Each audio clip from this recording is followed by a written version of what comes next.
यह कहानी सिर्फ एक हत्या की नहीं है, बल्कि यह उस रिश्ते की कहानी है जहां प्यार ने भरोसा खो दिया और शक ने इंसानियत। नींद में मंगेतर सचिन की हत्या करने वाली रेखा राठवा अब जिंदगी भर जागती रहेगी। सच यही है कि जिस पर सबसे ज्यादा भरोसा किया जाता है, वही अगर अविश्वास से भर जाए तो मौत चुपचाप पास आ बैठती है। सचिन को रेखा राठवा की लापरवाही पसंद नहीं आई।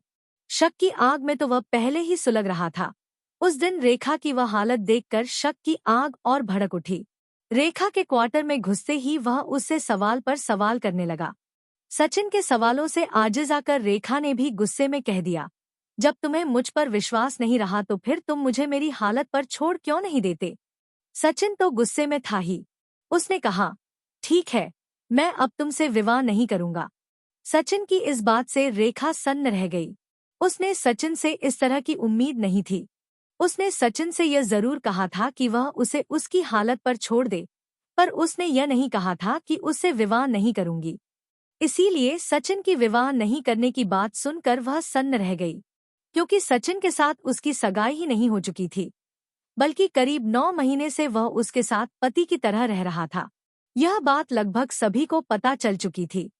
इसलिए अगर सचिन उससे विवाह नहीं करेगा तो दूसरा उससे कौन विवाह करेगा। यही सोचकर वह परेशान हो उठी थी और सचिन को मनाने की कोशिश करने लगी थी। दूसरी ओर सचिन ने रेखा से ही विवाह न करने की बात नहीं कही, बल्कि अपने पापा गणपत भाई राठवा को भी फोन कर दिया था। उसने जब उन्हें फोन किया तो उसकी आवाज कांप रही थी। कांपती आवाज में ही उसने कहा, पापा, अब मैं रेखा से शादी नहीं करूंगा, क्योंकि वह शादी से मना कर रही है। जो तारीखें तय हुई थी, जो ऑर्डर दिए थे, सब कैंसिल कर दो। बेटे की बात सुनकर गणपत भाई अवाक रह गए थे। उन्होंने पूछा, बेटा, बात क्या हुई? वह शादी से मना क्यों कर रही है? वह मुझसे तंग आ गई है, कहती है कि अब बहुत हो गया, शायद उसे कोई और पसंद आ गया है। सचिन ने कहा और फोन काट दिया। यह आखिरी बार था जब गणपत भाई ने अपने बेटे की आवाज सुनी थी। झगड़े के बाद दोनों चुप थे। सचिन थका हुआ था, झगड़ा करके और थक गया था। इसलिए उसने रेखा से कहा, मेरी तबीयत ठीक नहीं है, इसलिए मैं सोने जा रहा हूँ। इतना कहकर सचिन ने आंखें मूंद ली तो थका होने की वजह से जल्दी ही उसे नींद आ गई। सचिन बेखबर होकर सो रहा था, लेकिन रेखा की आंखों में नींद नहीं थी। वह यही सोच सोच कर परेशान हो रही थी कि यह आदमी अभी तक उसके साथ पति की तरह रहता रहा और पत्नी की तरह उसका उपयोग करता रहा। वह उसे हर तरह का सुख देती रही। अब आज अचानक उस पर झूठा आरोप लगाकर उसे अधर में छोड़ रहा है। उसका बना बनाया घर टूट रहा था, इसलिए वह बेचैन हो उठी थी कि अब उसका क्या होगा, कौन उससे विवाह करेगा। यही सोचकर रेखा का प्यार नफरत में बदलने लगा। उसे लगा कि सचिन की वजह से उसकी जिंदगी बर्बाद हो रही है, उसका घर उजड़ रहा है, वह अब कहीं की नहीं रहेगी। और फिर ऐसे में रेखा ने वह फैसला लिया जो प्रेम से नहीं, नफरत से पैदा हुआ था। उसने सोचा कि अगर सचिन नहीं रहेगा तो कोई यह नहीं पूछेगा कि सचिन ने उसे क्यों छोड़ दिया। उसके न रहने पर कोई भी उससे बिना पूछे विवाह कर लेगा। इसलिए रेखा ने अपना वही दुपट्टा उठाया जो कभी उसकी खूबसूरती बढ़ाता था, सजने संवरने के काम आता था। दुपट्टे को उसने गहरी नींद में सोए सचिन के गले में फुर्ती से लपेटा और कस दिया। बेखबर सो रहा सचिन न चीख सका और न जान बचाने के लिए संघर्ष कर सका। बस थोड़ा हाथ पैर पटक कर शांत हो गया। उसकी सांसें थम गई तो रेखा ने अपने हाथ ढीले छोड़ दिए। इस तरह एक जीवन हमेशा के लिए शांत हो गया। नफरत की आग शांत हुई तो रेखा थोड़ा घबराई कि अब क्या किया जाए, कैसे खुद को कानून के शिकंजे से बचाया जाए, क्योंकि उसे पता था कि अगर वह हत्या के मामले में फंस गई तो पूरी जिंदगी जेल में ही बीतेगी। पूरी रात वो खुद को बचाने के लिए ही सोच विचार करती रही।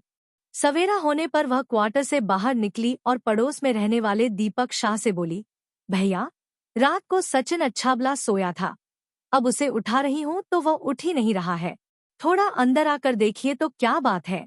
दीपक शाह ने अंदर जाकर सचिन को हिलाया डुलाया। वह जिंदा होता तब तो उठता। दीपक को उसका शरीर एकदम ठंडा लगा। उसने एम्बुलेंस बुलाई और सचिन को सयाजी गायकवाड़ अस्पताल ले गया। अस्पताल में ड्यूटी पर तैनात डॉक्टर ने सचिन को देखते ही मृत घोषित कर दिया। इसके बाद रेखा ने सचिन के पापा को फोन करके उसके मरने की सूचना दी। दूसरी ओर सचिन को देखने वाले डॉक्टर ने सचिन की लाश को गौर से देखा तो उसके गले पर कसने का निशान दिखाई दिया। इसलिए उसने शक के आधार पर पुलिस को सूचना दे दी। सूचना मिलते ही बड़ौदा के थाना मकरपुर के SHO M Gohil police team के साथ अस्पताल पहुंच गए। उन्होंने भी लाश का निरीक्षण किया और फिर उसे कब्जे में लेकर पोस्टमार्टम के लिए भिजवा दिया। रेखा से पूछताछ की गई तो उसने पुलिस को वही सब बताया जो पड़ोसी दीपक शाह को बताया था।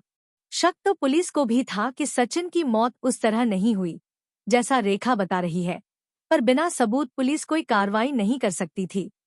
इसलिए पुलिस पोस्टमार्टम रिपोर्ट का इंतजार करने लगी।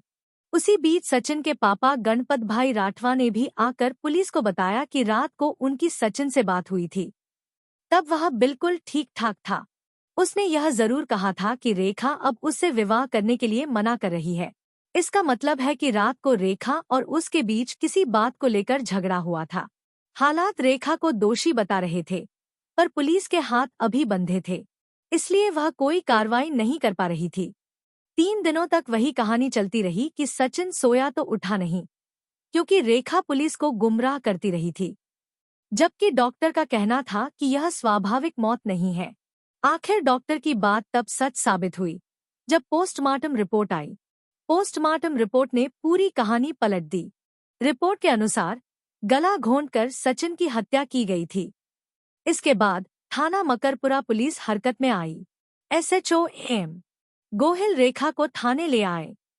थाने में एसीपी प्रणव कटारिया की उपस्थिति में रेखा से पूछताछ शुरू हुई। पहले तो रेखा राठवा वही पुरानी कहानी दोहराती रही, फिर आंसू बहाए, लेकिन जब पुलिस ने पोस्टमार्टम रिपोर्ट दिखाकर सख्ती की तो अंत में उसने स्वीकार कर लिया कि उसी ने रात को दुपट्टे से गला कसकर सचिन की हत्या की थी। इसके बाद सचिन की हत्या के पीछे की जो कहानी सामने आई इस प्रकार निकली। गुजरात में ज्यादा ठंड नहीं पड़ती, लेकिन जब पहाड़ी हवाएं चलती हैं तो कहने के लिए थोड़ी ठंड हो जाती है। ऐसी ही ठंड की वह रात बाहर से जितनी शांत थी, भीतर से उतनी ही खौफनाक थी। ठंड होने की वजह से बड़ौदा के प्रताप नगर की रेलवे कॉलोनी के रेलवे कर्मचारियों के क्वार्टरों के बीच गलियों में लगभग सन्नाटा पसर चुका था। लेकिन किसी क्वार्टर की खिड़की से टीवी की हल्की आवाज आ रही थी तो कहीं प्रेशर कुकर की सीटी बज रही थी। जबकि उन्हीं क्वार्टरों में से एक छोटे से क्वार्टर के भीतर जीवन और मौत के बीच एक ऐसा फैसला लिया जा रहा था जिसकी गूंज आने वाले दिनों में पूरे बड़ौदा को हिला देने वाली थी। छोटा उदयपुर के रोजकुवा गांव का रहने वाला सचिन बेहद सीधा सादा युवक था। मम्मी को वह बचपन में ही खो चुका था। पापा गणपत भाई ही उसकी पूरी दुनिया थे। उसके पास साधन भले सीमित थे, लेकिन सपने बड़े थे। उसका मानना था कि मेहनत और सच्चा प्रेम इंसान को किसी भी मुकाम तक पहुंचा सकता है। छोटा उदयपुर की ही रहने वाली रेखा राठवा बड़ौदा में रेलवे में खलासी की नौकरी करती थी। वह खूबसूरत भी थी। आत्मनिर्भर होने की वजह से आत्मविश्वास से भी भरी हुई थी। सचिन से जब वह पहली बार मिली थी तभी उसे लगा था कि यही लड़की उसकी अधूरी जिंदगी को पूरा कर देगी। 3 साल पहले इंस्टाग्राम के माध्यम से दोनों की जान पहचान हुई थी। उसके बाद धीरे धीरे दोनों में जान पहचान बढ़ती गई, जो आगे चलकर मुलाकात में बदल गई। जब कई बार मिलना हुआ तो दोनों ने एक दूसरे के फोन नंबर ले लिए। उसके बाद व्हाट्सएप पर गुड मॉर्निंग और गुड नाइट के मैसेज भेजे जाने लगे। कभी कभार फोन पर बातें भी हो जाती। धीरे धीरे मैसेज भी बढ़े लगे और बातें भी लंबी होने लगी। एक समय ऐसा आ गया कि दुनियादारी की बातें छोड़कर प्यार की बातें होने लगी। इसी के साथ दोनों की पहले सार्वजनिक स्थानों पर फिर एकांत में मुलाकातें होने लगी, जिसकी वजह से दोनों दिल के करीब आते चले गए। रेखा का प्यार पाकर सचिन को लगता था कि उसने जिंदगी की सबसे बड़ी दौलत पाली है। आखिर उसे चाहिए क्या था? रेखा अच्छा कमाती थी, खूबसूरत थी, उसे प्यार भी खूब करती थी। एक युवा का यही सपना होता है। वह खुद भी ड्राइवर था, वह भी अच्छा कमाता था, इसलिए रेखा को पाकर सचिन का ये सपना पूरा हो गया था। लेकिन जब यही प्यार शक की आग में झुलसने लगे तो ये प्यारा रिश्ता जिंदगी के लिए बहुत बड़ा खतरा बन जाता है। रेलवे में नौकरी होने की वजह से रेखा को रेलवे कॉलोनी में क्वार्टर मिला हुआ था। वह उस क्वार्टर में अकेली ही रहती थी। एक उम्र के बाद अकेले रहना खलने लगता है। यह अकेलापन तब और काटने दौड़े लगता है जब कोई प्यार करने वाला रात को देर तक प्यार भरी बातें करता है। प्यार भरी बातें करने के बाद नींद नहीं आती। ऐसा ही रेखा के भी साथ हो रहा था। सचिन से बातें करने के बाद उसे भी नींद नहीं आती थी। यही हाल लगभग सचिन का भी था। इसलिए नौकरी, अकेलेपन और भविष्य के बारे में सोचकर दोनों ने साथ रहने का फैसला कर लिया। वह भी चोरी छिपे नहीं, बल्कि फैमिली वालों की सहमति से जल्दी शादी करने का वादा करके। सचिन ने ही नहीं, रेखा ने भी अपने फैमिली वालों को इस प्रेम विवाह के लिए राजी कर लिया था। अपने बच्चों की खुशी के लिए दोनों के फैमिली वाले खुशी खुशी राजी हो गए थे। उसके बाद दोनों की सगाई कर दी गई और विवाह की तारीख की भी चर्चा शुरू हो गई। गणपत भाई राठवा ही सचिन के पापा भी थे और मम्मी भी। पत्नी यानी सचिन की मम्मी की मौत के बाद उन्होंने ही उसे पाला पोसा था। इसलिए रेखा के साथ सगाई होने के बाद वह सोचने लगे थे कि अब उनके बेटे का घर बस जाएगा और वह सुख से रहेगा। पति पत्नी कमाएंगे और हंसी खुशी से रहेंगे। लेकिन हर रात चैन की नहीं होती। जीवन में ऐसी भी तमाम रातें आती है जो चैन ही नहीं, अच्छी भली जिंदगी छीन लेती है। एक दिन गांव से लौटने के बाद रात को सचिन रेखा का फोन उठाकर देखने लगा तो पता चला कि वह लॉक है, जबकि पहले ऐसा नहीं होता था। सचिन ने पूछा तो रेखा ने कहा कि ऐसे ही लॉक कर दिया है। फिर उसके फोन से उसे क्या मतलब है? उसका फोन है, वह लॉक करके रखे या ऐसे ही रखे? बस रेखा की इसी बात से सचिन को शक हो गया। जरूर रेखा किसी और से बात करती है और व्हाट्सएप पर चैट करती है। वह देख न ले, इसलिए फोन को लॉक कर दिया है। उस समय तो वह कुछ नहीं बोला, पर रेखा पर नजर रखने लगा। सचिन ड्राइवर तो था ही, वह प्राइवेट गाड़ी चलाता था। उसके जाने का तो समय होता था, पर आने का कोई समय नहीं होता था।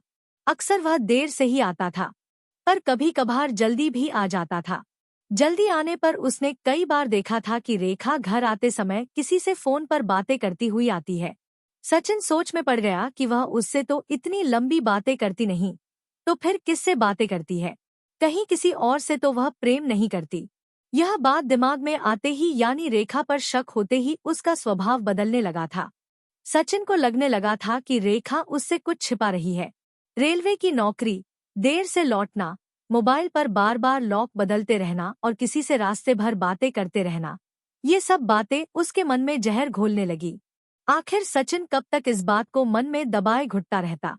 एक दिन जब उसने यह बात रेखा से कही तो वह तुनक कर बोली, तुम्हें मुझ पर भरोसा नहीं है क्या? मैं दिन भर दूसरों के साथ काम करती हूँ। दिन भर काम में व्यस्त रहने की वजह से एक दूसरे से बात नहीं हो पाती। इसलिए छुट्टी होने के बाद साथियों से दिन भर की बातें होती रहती है और दूसरा कुछ नहीं है। तुम बेकार का शक करके अपना दिमाग मत खराब करो। लेकिन सचिन को तो शक का दीमक लग चुका था, जो उसे अंदर ही अंदर खाने लगा था। इसलिए जब देखो तब सचिन रेखा को टोकने लगा था। ऐसे में रेखा कई बार झुंझला कर कहती, आखिर तुम मुझ पर भरोसा क्यों नहीं करते? क्योंकि मैं तुम्हें खोना नहीं चाहता, इसलिए डर लगता है, सचिन जवाब में कहता। लेकिन डर और शक जब हद पार कर जाता है तो प्यार का दम घुटने लगता है। सचिन का शक बढ़ता गया और उसी के साथ झगड़ा भी बढ़ता गया। इन झगड़ों में धीरे धीरे आवाज ऊंची होने लगी तो मन में कटुता भी बढ़े लगी। शादी अभी हुई नहीं थी, इसलिए जब भी सचिन और रेखा में झगड़ा होता, रेखा कह देती कि वह उसकी ब्याहता नहीं है, जो उसकी बातें सहन करेगी। उसका जो मन होगा वह वही करेगी, उसकी रोक-टोक बर्दाश्त नहीं करेगी। इस पर सचिन को गुस्सा आ जाता और वह भी कहता कि जब शादी के पहले ही उसके ये हाल है, तो शादी के बाद वह नौकर बनाकर रखेगी। 29 दिसंबर 2025 की रात पहाड़ी हवाएं चलने की वजह से ठंड कुछ ज्यादा थी। सचिन उस दिन घर जल्दी आ गया था। वह जब घर आया तो रेखा अपनी नौकरी से नहीं आई थी, जबकि उसे काफी पहले ही घर आ जाना चाहिए था। सचिन घर से बाहर आकर रेखा की राह देखने लगा। लगभग आधे घंटे बाद रेखा फोन पर बातें करती आती दिखाई दी।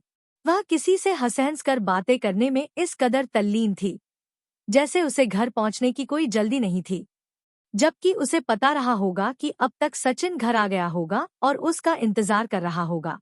उस दिन जैसे ही वह घर लौटी तो देरी से लौटने की बात को लेकर उसकी मंगेतर सचिन से तीखी बहस हुई।